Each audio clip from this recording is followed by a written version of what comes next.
the idea that you will withhold funds for critical infrastructure as a quote-unquote punishment is wild to me. It's wild to me. What we're seeing is a slew of bills that are targeting New Orleans. Limit some of the powers. When Landry was the Attorney General, he publicly threatened to withhold funding because he did not like New Orleans' stance on abortion. It was an indicator. A huge foreshadowing. You think you can better New Orleans when you can't even better the state. We just passed permitless carry. Should we carve out an exception for New Orleans?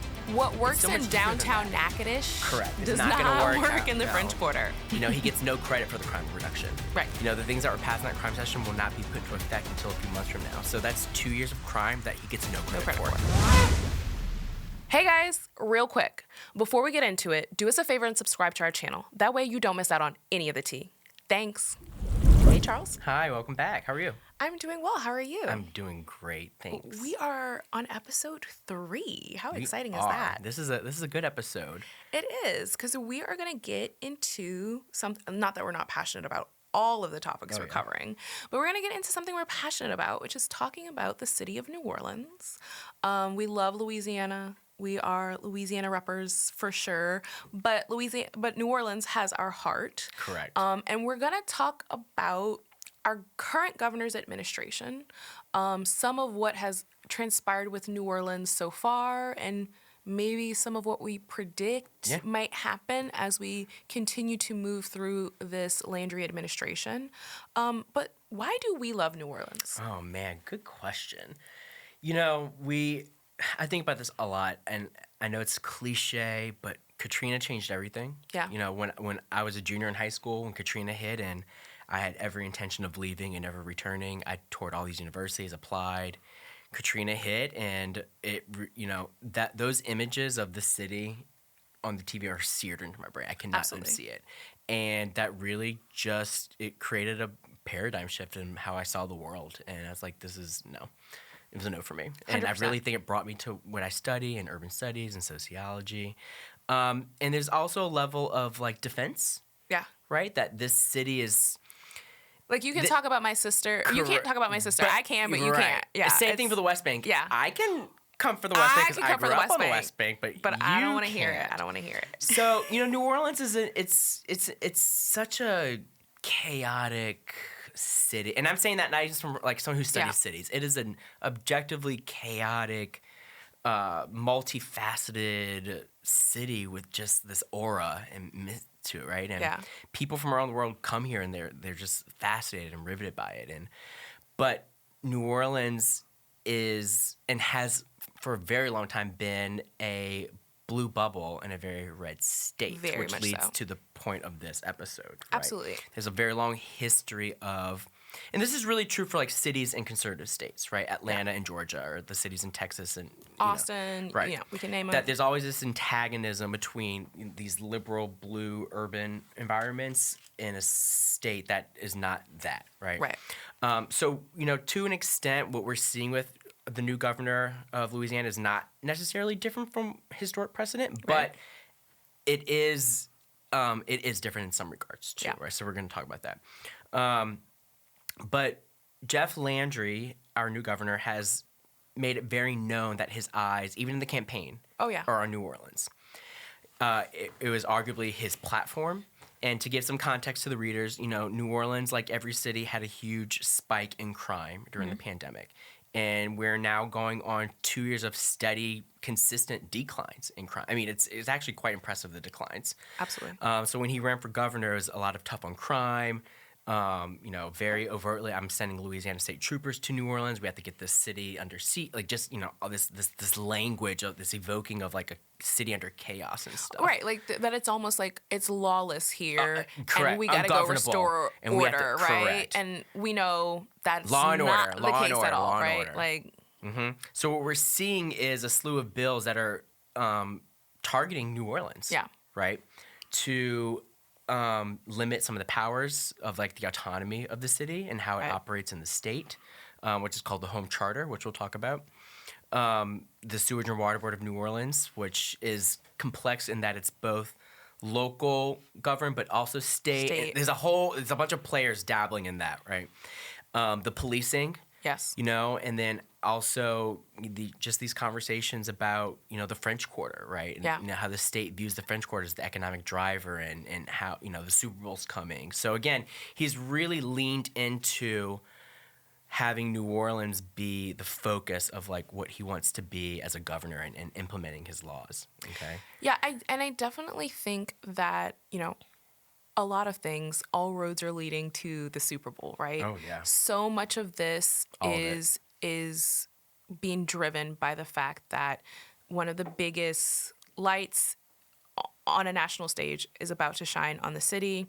I think there is rightfully some aspect of like, let's put our best foot forward. But I also think that some of this is, taking an opportune time 1,000,000%. to, drive other agendas, to push certain kinds of people out of the city.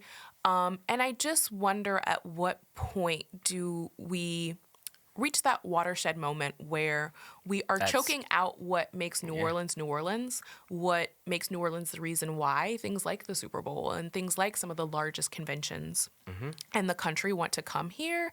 And people kind of go, we don't really want to deal with what this city has become. And I think some of that has been, we think the crime and these quote unquote issues are what's going to create that. But is it actually creating a non-welcoming environment in the state that might result in that? Correct. So let's get into it. Let's talk about the Sewage and Water Board because, that is one that it's been a lightning rod, right? The it's billing, been a lightning rod. The flooding, the pumps. Where do we start? Or how the governor wanted to withhold you know funding. What? Let's just go right. Let's go big or go home. Let's get into it. So we have in New Orleans the Sewerage and Water Board. They are the entity that is responsible for mitigating flooding in a city that floods all the time. Right. And we are in the midst of constructing a new modern power plant uptown by where they're based.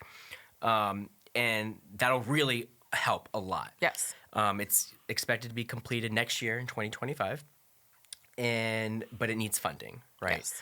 So there's no other way to say it because it is what it is. Last year, when Landry was the attorney general, so before he was governor, he publicly threatened to withhold funding, a critical piece of funding, right, to do the last leg of this infrastructure project, because he did not like New Orleans' stance on abortion. So in Louisiana, abortion is illegal, but the City Council of New Orleans has, along with the district attorney, said they're not going to actively pursue those types of, and that really put a sour taste in the governor's mouth. And he effectively wanted to penalize the city, or saying, you're not getting this money. Now, how does abortion politics relate to Sewerage and Water Board? I'm failing to see the correlation. But it's the shots fired, right? But it's the shots fired. You made your stance known. Yes. Cool. And that's just not good politics, right? I mean, you can't have New Orleans is so integral to the economy of this state. And I get so frustrated because if we invested in this city, it would uplift the whole state. Investing in New Orleans is investing in Louisiana. Yeah, I mean, this is a city that sits at the mouth of one of the major entry points into our entire country, Correct. right? Not just into our state, into our entire country. And so continuing to ensure the economic viability of the city is so Work with important. us, not against us. Correct. And also governance of the people, by the people. If the people of this city are saying, this is not what we want, this doesn't work for us, the idea that you will withhold funds for critical infrastructure as a quote-unquote punishment is wild to me. It's wild to me. But I think it was also very, it was an indicator of how he was going to function as governor, and we are a huge foreshadowing, right? We are seeing that. It was Maya Angelou who said, right, believe people when they tell you who they are. And he came out the gate telling us who he told is, us, and he's held true to that, right? 1,000,000%. We can certainly say he didn't pull a switcheroo or an okey doke. He showed us who he was, and that's who he's continued to be. So let's not be shocked when blank happens when he said he was going to do blank. Absolutely, because he's doing it. Right. But yeah, so the Sewage and Water Board, there's been a lot of bills to overhaul it, reform it, in every regard, from billing to filing complaints to having some litigators come in between, and even overhauling like the structure itself, right? To make, New Orleans kind of makes some things complicated that don't need to be complicated. So when it comes to our sewage and pipes, the Department of Public Works does some, Sewerage and Water does the other, and it creates just a line of miscommunication. So let's just have one entity do all of them. Right? And so those bills are actually really good. I'm in favor of like the consolidating and stuff, but again, you have to fund this stuff. Right? And to just blatantly withhold funding is wild to me again. But to your point around the consolidation, right? So Landry did put together a task force was, to look at the Sewage and Water Board and give recommendations. And they had like 3 public forums, I believe, all in a month. Yep. And it gives them so feedback. It was a pretty quick, I think, turnaround in forming a task force, looking into this, and then giving recommendations. But it seems that some of what's happening is that maybe the control around this should be more at a state level. Does that make sense? So what do you think? I'm curious. What's your thoughts? I mean, my personal opinion, I think that consolidation is needed. It's important. Agreed. I think it really and truly should be a mix of state and city interests, right? But what role are they both playing? What's the state doing that the city's not doing, and vice versa? So I think the state should be involved in the Sewage and Water Board because the pumps that protect New Orleans essentially, I believe, create the protections that trickle out further across the state, right? And so to say that, like, all of the direction and guidance and decision-making around this entity is solely within the city of New Orleans seems misguided and off-place to me, right? Like, the state has a vested interest in this. There should be representation from the state in that decision-making process. And I think that's important. But remember, that's a subtle line, right? We're not saying we want to give the state total control. Right. And there's a delicate balance. And I think that's the root of the debate right now. Like, what does that balance look like? The autonomy that New Orleans has versus, with the state trying to impose its will on New Orleans. And that extends beyond the Sewage and Water Board, too. So that leads into, like, the home charter thing. Right. So New Orleans has what's called a home charter, which, the simplest way I can describe that is it gives the city, the mayor, the city council, a very high degree of autonomy to do what it needs to do without state oversight or state interference, if you will. That's been in effect for a long time. I don't even know the history of that per se, like decades. Decades it's been around. And the governor wants to really loosen that, right? And that makes a lot of us nervous. Like, what does that mean? Well, that's one of our fears, right? What does that look like? The House Bill 800 that is looking at the state constitution because the home charter is a part of the Constitution. So they 2 feed into each other, right? Right. So again, when we talk about, well, what's the big deal? What happens if you rewrite the state constitution? When you take things out of the Constitution and make them statute, now it makes it much easier to repeal those laws. Now it makes it much easier to change those things, right? So while it has not been explicitly said, if home charter is one of those things that is potentially on the table for this rewrite, what does that mean for the city? What does that mean for governance of the city? What does that mean for the mayor's position in the city of New Orleans? What does that mean for the city council, right? Because the other thing about New Orleans that's a little bit different than other cities in Louisiana, with the exception of Lafayette, is it is a city parish, right? So the mayor and the city council are not just the leadership for the city, they are the leadership for the parish overall as well. So what does that mean for Orleans as a parish? What does that mean, as we move forward, if you are dismantling this? How are laws being made? Who is, providing oversight of things like the billing for water bills in the city of New Orleans? Even with Entergy and electricity, right?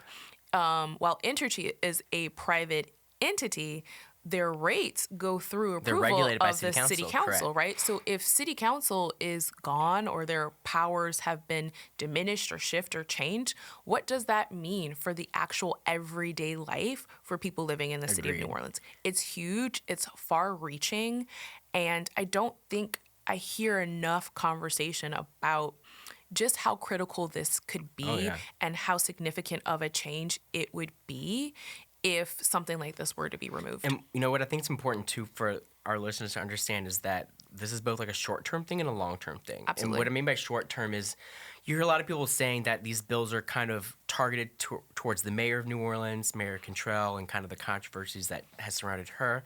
But this will extend beyond her, right? Absolutely. This will extend beyond Landry being governor. These are things that are going to be long-term, like fundamental changes that radically alter what has been.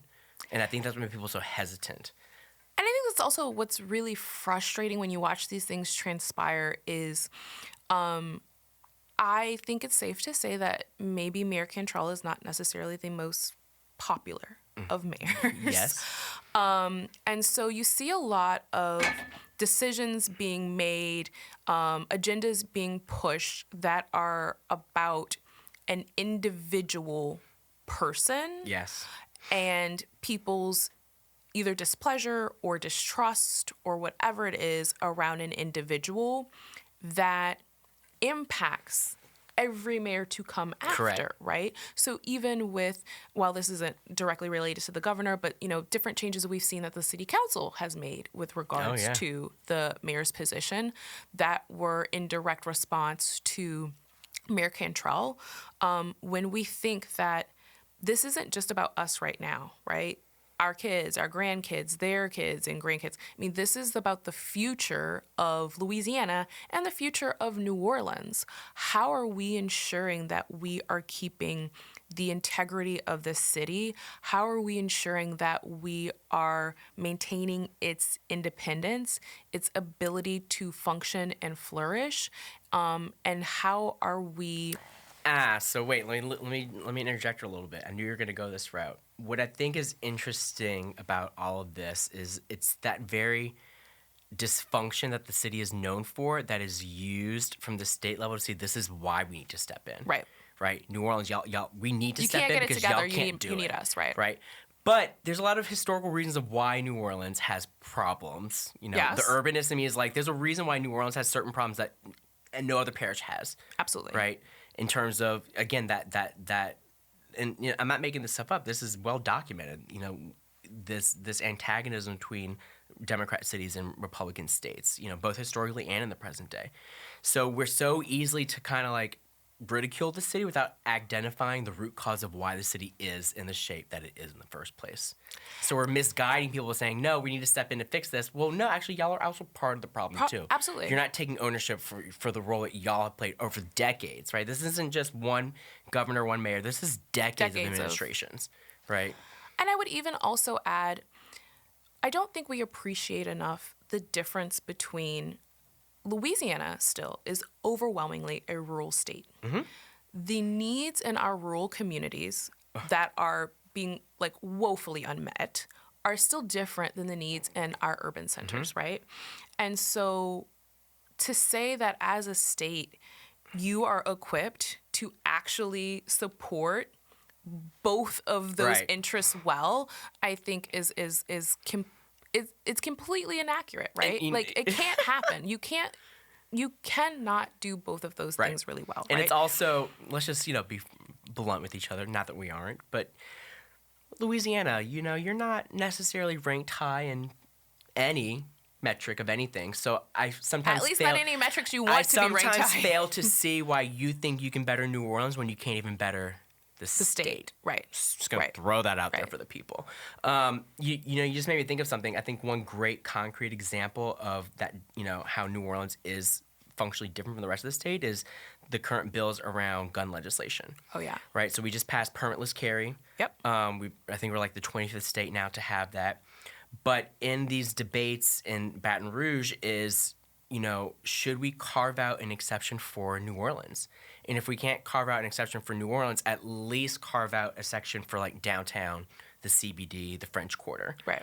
And as of yesterday, there's a bill that has a pretty high chance of passing that might actually carve out an exception to where you can't be within 100 feet of a parade, which is shocking because that was like not on the table. Right. But I think some of our representatives, and what's interesting is it's being pushed really hard by our new superintendent, city council, and even like business entities saying no, like the French Quarter in downtown is different. Policing in an urban environment is different than policing in a small rural town in Louisiana. Right.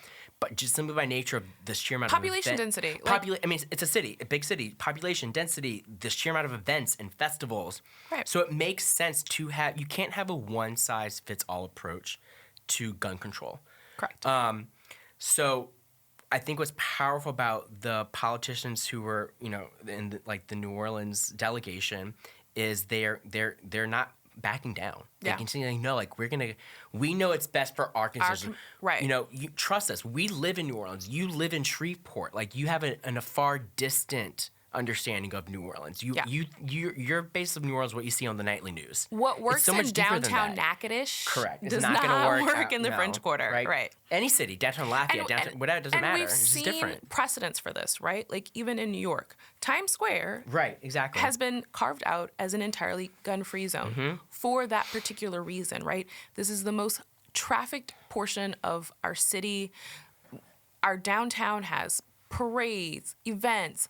We know that this needs to be handled differently, and that is critical and important to like the safety of our communities, but also to bring in people from other places, right? I may not want to travel in with my conference from Idaho because you're like got hundreds of people in the French Quarter, and I know that like it's just carry without a permit. And what's so interesting about the permit stuff, and the superintendent said this, and I keep thinking about it.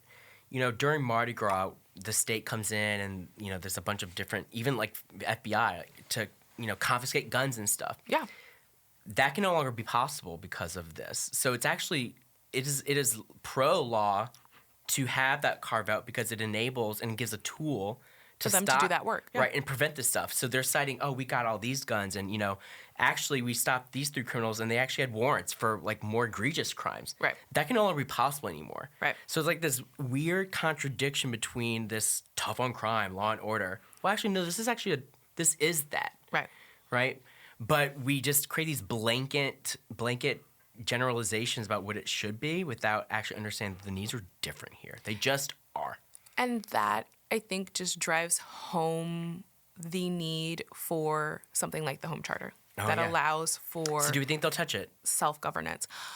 I definitely think that or erode some of it. I don't know. If the Constitutional Convention goes through, I think that's one of the things that's going to... I think ConCon's going to take a look at that. And I think it would be really interesting to see if that carve-out happens, that it gets removed from the Constitution and then becomes state statute instead. Yeah. And then what it's like transpires after that, all roads are leading to ConCon, right? It's like all roads are leading to ConCon. Beginning to realize Charles, what are you going to wear to ConCon? Ooh, we should get our ConCon outfits Absolutely. together.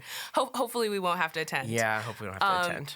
So our prediction for the House Bill 800, do we think that's going to go through? And if so, home charter? I don't know. It's just, I think all this stuff, again, I think it's important for people to understand that none of this stuff was necessarily campaigned on. Right. Right? This all kind of came out of the woodwork, out of the blue. It's like, wait, we've had no time to absorb it, process it, digest it. And he's in such a rush to like pass all this stuff without even proper deliberation. Right. We saw it in the special crime session. I mean, they were doing the bare minimum of rules. They were not allowing public commentary. It was just very shady. Everything's moving at lightning speed. Right. And it's like these things all feed into each other. So with this crime session, which again was under the guise of exploding crime in New Orleans, which actually no, that crime session was happening as crime was already on a 1.5 year decrease. And I want to be perfectly clear, just because I'm petty, he gets no credit for the crime reduction. Right. The things that were passed in that crime session will not be put into effect until a few months from now. So that's 2 years of crime that he gets no credit for. Right. So you don't get to have that win. Sorry. And we are seeing him use as you said earlier, right? Use New Orleans as his, what's the word I'm thinking of? We're the guinea pig to. Oh yeah, for what he wants to implement pushing statewide, things further statewide. Right? Like this is we're this the is easy the starting scapegoat. ground for that. We're the easy scapegoat. Yeah. This chaotic city. But I'm glad, and I am hopeful because we are seeing steady pushback from local leaders. You know, I read the commentary in The Gambit, for instance. You know, wake up, people. Hear what he's saying. He's coming for New Orleans, like point blank period. He just is. So I don't know. You know, there's a bunch of different things happening at the same time. I just hope that, you know, I can't believe I'm saying this, but I hope that I do believe there's a tiny part of Landry that does understand that is the economic driver of the state. Maybe I'm wishful thinking. I don't know. I think you're wishful thinking. I think that there's enough ego there. Okay, fair. And enough push and enough desire to prove a point with regards to New Orleans. Point? I think that the ultimate goal is to, as much as possible, get the city of New Orleans under state control. Why? Like, it's the economic driver of the state, right? Okay. So to be able to take that and say, every dollar that's coming through here, it's because of what we do in Baton Rouge, that's right? Very true. It's because of us. Yeah. And, you know, all of these things that were going wrong and all of these ills in the city, we came and fixed it, right? And I think that's a big part of it.